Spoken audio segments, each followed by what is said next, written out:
क्योंकि आप सबको ध्यान में है कि इस वक्त श्री हेमंत सोरेन जी की गिरफ्तारी हुई, ईडी के कस्टडी में है। कल वो विधानसभा में पहुंचे थे और विधानसभा में उन्हें बहुत बड़े बड़े उन्हें भाषण दिए और भाषण में मानो इस प्रकार से कह रहे थे कि उन्होंने कुछ किया ही नहीं है और यहां तक कि वो चुनौती भी दे डाले कि अगर मेरे नाम से कोई प्रॉपर्टी कोई बता दे, दिखा दे तो हम राजनीति से संन्यास लें। अब पता नहीं कि वो वास्तव में जो लोग कहते हैं ना कि इसी को कहते हैं चोरी भी और सीना चोरी भी। मतलब आदमी चोरी भी करता है, सीना चोरी भी करता है।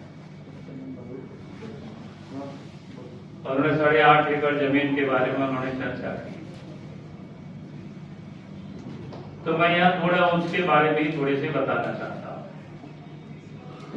ताकि आप सबको ध्यान में आना चाहिए। हेमंत सोरेन परिवार या शिबू सोरेन परिवार कर सकते हैं कि मुझे लगता है कि अज्ञातन इन लोगों की गड़बड़ करने की है, फितरत में है उसकी, और गड़बड़ भी करते और उसको स्वीकार भी नहीं करते,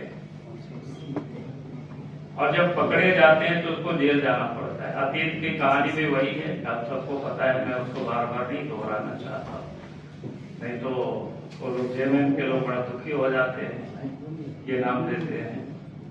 हमारा कोई मकसद ये नहीं होता है कि उन लोगों को दुखी करनी, हमारा मकसद इतना ही होता है कि भाई अगर वो इतनी ऊंची आवाज में विधानसभा में हल्ला कर रहे हैं तो हमें लगता है कि जनता को भी जानने का हक है आखिर वो मामला क्या है और उस जमीन के साथ और जमीन के साथ भी किस प्रकार से उसका जुड़ाव है, ये भी हमें इस बात को समझना चाहिए। अब जिस प्रकार से उन्होंने कल जो कह रहे थे विधानसभा में कि वह मेरा नाम नहीं है, मैं आप सब लोगों के समझ एक बात कहना चाहता हूं। अगर कोई चोर किसी की गाड़ी को चोरी कर ले और फिर अपने घर में, किसी के घर में या अपने घर में वो रख दे और पुलिस जाकर के उसको पकड़ ले, तो क्या कहेंगे? गाड़ी तो मेरे नाम का है नहीं, तो मेरा है नहीं, यही ना चोर कहेंगे उसके अनुसार। तो भाई इस प्रकार का नहीं। फिर मनी लॉन्ड्रिंग को क्या करते हैं? तो मनी लॉन्ड्रिंग के तहत उन्होंने जो गड़बड़ी किया है, जो काली कमाई को उन्होंने किस प्रकार से इन्वेस्ट किया है, उसका एक उदाहरण है ये। क्योंकि उनके यहाँ तो कोई फैक्ट्री नहीं है, कोई कल कारखाना नहीं है, सब लोग पॉलिटिक्स में ही है, चाहे शिबू सोरेन हो, चाहे हेमंत सोरेन हो, चाहे पहले दुर्गा सोरेन थे, चाहे सीता सोरेन हो या वसंत सोरेन हो, जो कि हम सब लोग जानते हैं। कोई उन लोगों की फैक्ट्री है ऐसा तो नहीं है। तो भाई अगर उसके बाद अगर काली कमाई करेंगे तो फिर उसको तो कहीं ना कहीं इन्वेस्ट करेंगे आप, किसी न किसी के नाम से वो इन्वेस्ट करेंगे, और वो इन्वेस्ट जब करते हैं और जब आप पकड़े जाते हैं तो आप कहते हैं तो हमारे नाम से नहीं है। संतोष मुंडा का आप सब लोगों ने बयान सुना ही, छोटा सा क्लिप है, छोटा सा, जो वहां पर चौकीदारी करते अपने बच्चों के साथ, शायद वहीं पर वो रहते हैं, और उन्होंने साफ साफ कहा है कि भाई ये जमीन किसका है। उन्होंने बताया, उन्होंने यहां तक बताया कि आसपास के सब लोग जानते हैं, और आज भी अगर उस जमीन पर आप जाएंगे, क्योंकि उस बगल में हमारे एक मित्र का मकान है, वहां गए थे, फिर उनके मकान में बैठ करके वही ने बताया कि ये उन्हीं का जमीन है, एकदम बहुत बड़ा बाउंड्री वाला पहाड़ से सटा हुआ वहां तक। फिर बताया कि शायद उस पहाड़ के किनारे में उसका एक तालाब भी है वहां पर। तो कहने का अर्थ है कि उस आसपास के आप किसी को भी पूछेंगे, बाउंड्री वाल किया हुआ है बहुत बड़ा, वो भी पत्थर से बाउंड्री वॉल किया हुआ। कभी कभी हम कहेंगे कि आप सब लोगों को भी जा करके देखना चाहिए, देखना चाहिए उसको कि भाई कितना बड़ा जमीन है, कैसे है, आखिर वो बाउंड्री वॉल को किसने किया है, फिर चौकीदार वहां जो रहता है उसको किसने रखा है। आसपास के लोगों से भी पूछेंगे तो आपको लोग बता देगा ये जमीन किसका है।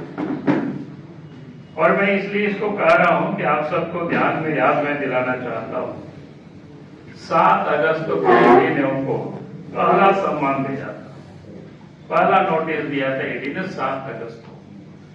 और उसमें से ईडी ने उनसे कहा था कि भाई 14 अगस्त तक आप उपस्थित होइए और अपने जवाब दीजिए। तो आप सबको ध्यान में है कि उस समय वो उपस्थित नहीं हुए, लेकिन उनको समझ में आ गया था। तो इसके बाद उन्होंने क्या किया, एक राजकुमार पाहन से एक चिट्ठी लिखवाया 16 अगस्त को।